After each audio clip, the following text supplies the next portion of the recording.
Welcome back, guys. Manny here with another video. Today I'm gonna do my AAR for Tim Herron's practical performance class.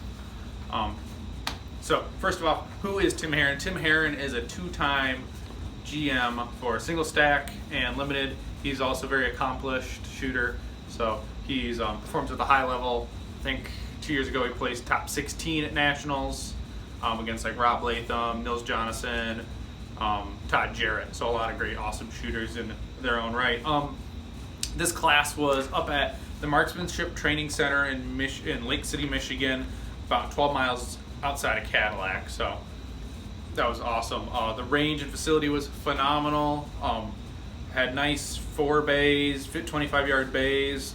They had a 100-yard range bay, and then they have this 1,000-yard long-range rifle range, which was really cool. We walked up and looked at that at the end of the course, but that was awesome facilities, great. We appreciated them hosting the class, so really appreciate that. That class was on June 6th and 7th. That was a Saturday, Sunday. For all those who care about the weather, Saturday it was partly cloudy with a great breeze, lots of sun, lots of shade from the clouds. Fairly warm. It was in at least like the mid 70s to 80s. And then Sunday was about the same temperature, but no breeze and no clouds, so it was all direct sun. So just that breeze and the clouds made it a whole lot better for condition wise.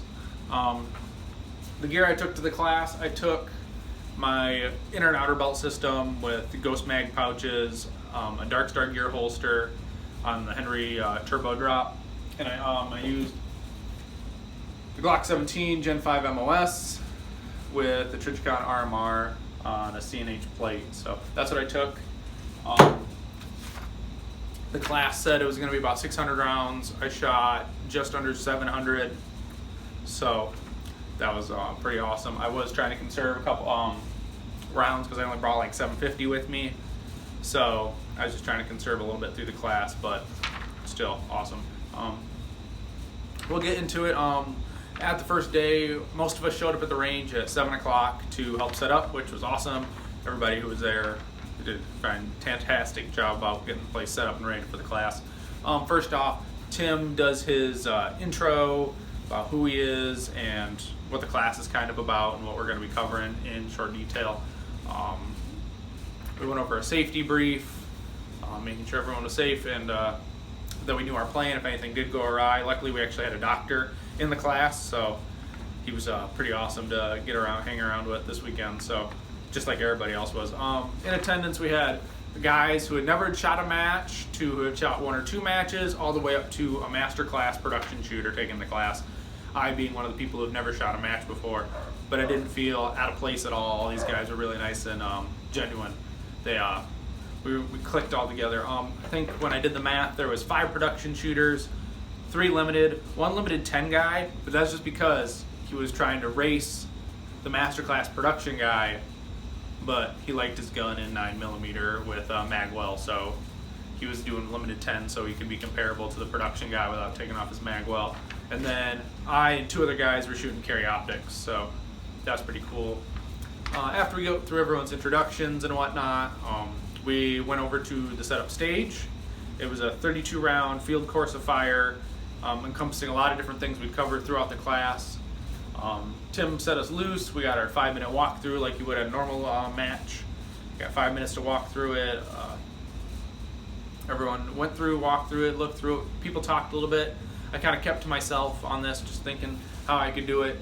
There, like I said, there was only about 6 of us, about half the class, that were shooting high cap. So luckily, it's only 32 rounds. You can get away with reloading once. I ended up on most of the runs reloading twice, and I'll explain why when we get to discussing the results of the stage. But the stage was good. It had a lot of open targets.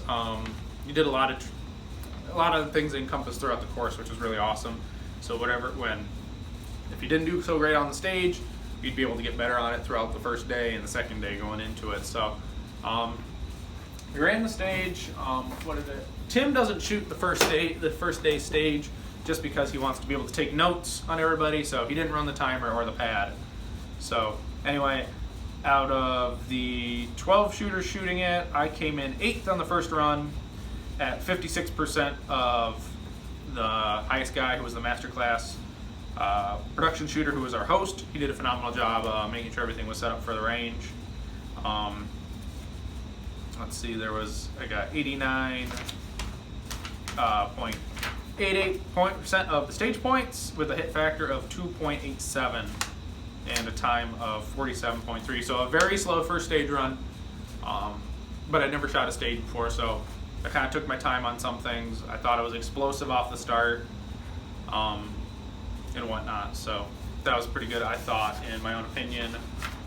And then we don't have shots recorded for that, so we didn't track that in the pad for our first one, like Alpha's and Charlie's, but no big deal. Then Tim shared some notes with us on everybody after the stage, what he thought. It was good. Tim really tries to focus on giving you a positive attitude towards things. Don't focus on the negative, because if you take your negative into the next stage, it only can get worse. So think positively what went right instead of what went wrong. So think positively, which is a real big thing for a lot of people. Everyone has bad self-esteem, but if you think about it in the positives, it's a little bit better. All right, so after the stage, we went over to the first bay that was set up with target stands and whatnot for on the line shooting. Pretty much started the day after the stage group shooting. Tim does this really cool, it's kind of a interpretation on a Garcia dot drill, but if you want that, you can look that up probably on Tim's website. He said that target should be on the website, so that's kind of cool. After we got through that, it was lunch. Luckily enough, I brought the wife along for the class. She was up there. She actually cooked and prepped both meals, so nobody had to worry about packing a lunch or going in out and getting lunch, since we were pretty far away from the closest place for a quick bite to eat. So that was pretty cool. Everyone enjoyed that and appreciated it, which was awesome. So that was awesome. And then I think after lunch we went back and we worked on grip. Support hand grip is really big, and went about marrying your support hand grip to the gun. He kind of talked about how the Judy chop from Mike Seaclander, and I found when doing so, I want to index as you draw. You know, your hand goes to the gun, your support hand will go to your stomach area, and then when you bring the gun, you'd want to marry that grip. And I found that I was getting on the gun really late and like spidering my fingers around the gun, like Tim said. So I'd take my hand, and then after a little bit of work, I'd come up from the stomach and Judy chop real quick and then present out, instead of I was racing the gun out of there kind of. So you got to get there on as soon as possible, that I found. And then if you don't have enough adequate grip pressure, I thought I had adequate grip pressure, but I really didn't. So I had to ump that up about 50%, and then I had nice firm grip pressure. But you don't want to get your dominant hand to squeeze hard. You really want your dominant hand to be kind of looser, but really be crushing with that support hand grip. Because if you start over using the right hand, you really can't manipulate the trigger finger very fast, and it's very hard to then do a mag change, as people found out running the stage. We did a sight deviation drill. Tim really showed this really cool technique about anchoring the glass on the target, and then moving the dot all the way to left, all the way to right, and see how much the deviation is. So that was really cool. Later in the afternoon, we worked on shot calling at 25 yards. I did fairly well at this, about calling shots, because breaking the shot and then looking away and then trying to remember where the sights or the dot was as you broke the shot. So that was pretty cool. And then we worked on transition drills, like the Blake drill, working on a cadence and realizing that you can't save time on a stage just with splits. Yes, if you say you're running a half a second split, yeah, you can get faster to get to a 1.9 to 3.1 split and be consistent at that, but really where you can save time on a stage is your transitions. And that was a huge part of this class, was getting your transitions faster and getting from target to target quicker, instead of pop, pop, pop, pop, it's pop, pop, pop, pop. And it really did save time, and we worked a lot in transitions, like the Blake drill, and about moving your eyes and having the gun follow, which was really big. To end day one, we did like a throttle control or accelerator change up, working at 15 to 25. We'd work it from left to right, right to left. And that was really good. And that kind of ended day one. Day one was a long day, but a good day. I think we're on the range. I'm gonna say with setup at 7, that was like 12 hours, but it was. I'd do that again every time. I liked it being a long day. I got a lot of information on that day. It was a really big like drinking from the fire hose for me, but I appreciated it and I enjoyed all the knowledge I'd picked up. Even though some of it might have been over the head, it went into my notebook, and I was able to reflect on it that night. So then we come back for the second day on Sunday. We did start off again with accelerator change up because we left it up just so everyone got a little more time on that one. So that was awesome. Then we re-hit the stage in the morning. We did a 3-minute walkthrough, and then Tim would coach you after your run, tell you what you did good, what could have been a little bit better, which is nice, and then he actually ran the stage.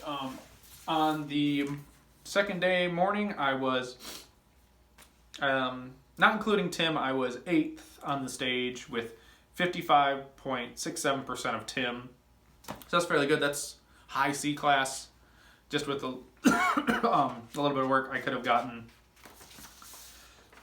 into B class. It was funny because I had 88.99 stage points with a hit factor of 3.47, so a big improvement from the first day, from a 2.87 to a 3.47. That was awesome. And a time of 41.48, so I shaved off a good 6 seconds off that run, just being a little bit more comfortable. I did have a slide lock reload at the very end of the first day's stage, so that saved me time not having a slide lock reload. So there's that. Let's see, I had what am I nice down. So 1, 2, 3, 4, 5, 6. I had 25 alpha, 6 Charlies, and a 1 delta, 0 mics. I was really happy with that run. It's pretty good. It was really good, I think, for mine, before any real one-on-one instruction about the stage. After the stage, we then got split up into 2 groups. Tim kept half the class with him to get one-on-one instruction about the beginning of the stage and what we could make better throughout the stage, which was really helpful. Then the other half of the class went and did a box-to-box drill, which was do a Blake drill and then leave and enter the new position and do another Blake drill. So it was really about getting those transitions really well and, doing the transitions really well, but getting ready to leave on that 6th shot instead of waiting for the 6th shot to break, then bolt, and then get to a full stop and stand up and do that. So it was really good to do that and leave on the 6th shot of the first array, and then as you were coming into position, start firing as soon as your foot was over the fault line and get that other Blake drill, which I worked with Tim on that one-on-one, and I improved from like a 2.5 to a 1.6 between movement speed. So just on getting over there and doing the time, it was really, really cool to see the time differences between shooting, running, stopping, and then shooting again, instead of shooting, getting out quick, and then coming in quick for the box-to-box drill. It was really neat. We did his infamous barrel drill. If you haven't seen that, look it up on YouTube. I'm not going to share it. You could win a patch from doing that in Tim's class. So it's not one of those things where you got to beat a part-time. It's about skill and putting all the work you did in the weekend to get it right and do it really well. So like I said, look that up. The barrel drill, Tim Herron. It's on YouTube. I know it's on his social media. See that. Then near the end of the course, we went over the activator sequences, about always how you want to see the activator sequence on a stage. Don't just assume you know what's going to set it off, and then figure out the timing of like a swinger, a max trap, drop turner, and all that. So that was really cool. Then we went to the final stage of the day, like the graduation stage. I didn't do so hot because I had some mics on this last run. So if I didn't have those mics, it would have been my best run of the day for time wise and probably for points. But since I had 2 mics, which was not the best for me, but that was because when I was aiming, I wasn't quite far over enough into the position, and I hit the wall. So my bullets didn't hit no target. They got impacted into the wall. So I was 40% of Tim.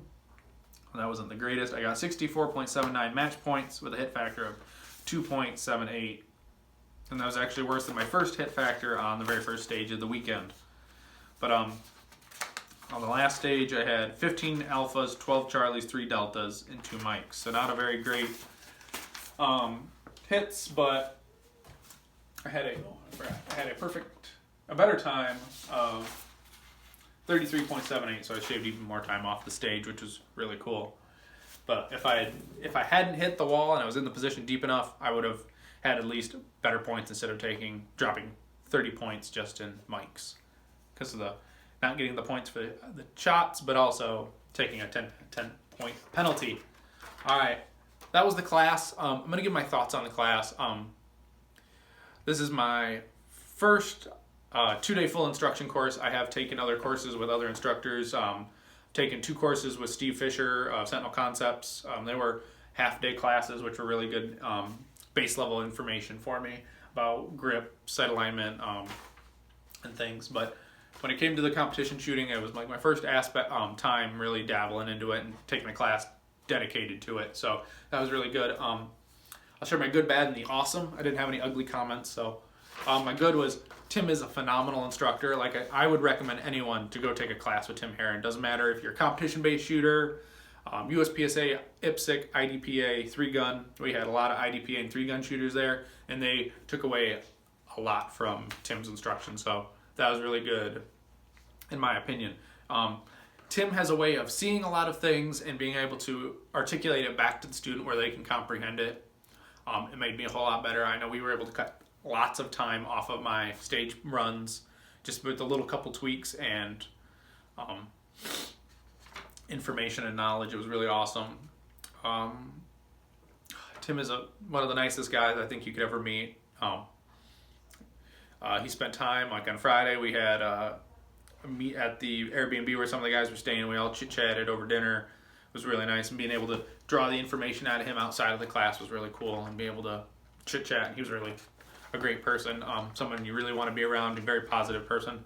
The only thing I thought that could have been better in the class wasn't that it was bad. I thought it could have been better was that we did, like, when we did sight deviation and grip, I thought there was a lot of rounds expended there. That not wasteful rounds, but could have been a little bit less into it. But I think that would have been better if I was not at the end position. So I also blame myself for being on the end. I should have been more towards the middle, but when I got to the line, everyone had picked out a target to be at, so I kind of got put by the sideburn at the last position, kind of farthest from everybody. So I should have said, hey, I want to be more towards the middle, but that was on me too. So, but if we had split the line into 2 groups, like half and half, because there was 12 shooters on the line. So if you had done 6 and 6 for those drills, I think Tim would have been able to see a little bit better of what was going on with that and be able to look instead of all of us shooting at once. And I mean, that would have only added 10 to 15 more minutes to that section of the class, which was no big deal. Also, Tim recommends, it says the class is 600 rounds, but I would always bring more. I would bring near 1,000. I know some guys shot near 1,000 because they had the ammo to spare and do it, so that was awesome for them. But I'd say if you're going to take this class, anywhere to 600 to 1,000 rounds, you'll shoot probably anywhere in between there. That all depends on what you need to work on and how much you want to put into it. The awesome part is we already talked Tim into coming back next year, so we're really looking forward to that. I know everyone was like, I'll take this class again. So that really shows how great instructor Tim is, and everyone wants to keep learning and get better through his instruction, which is really awesome. So everyone, like I said, I recommend. It was a thumbs up, totally worth it for me and whoever's going to take, was looking at taking a class from Tim. I say do it, 100%, hands down, take it. He's really passionate about what he does. So like I said, guys, get out there, train with Tim. He's an awesome, phenomenal dude. But yeah, that's what I've got. That's the AAR for the Tim Herron Practical Performance 2-day class this past weekend. So remember, guys, get out and do the things, be safe, have a good one, and get some training.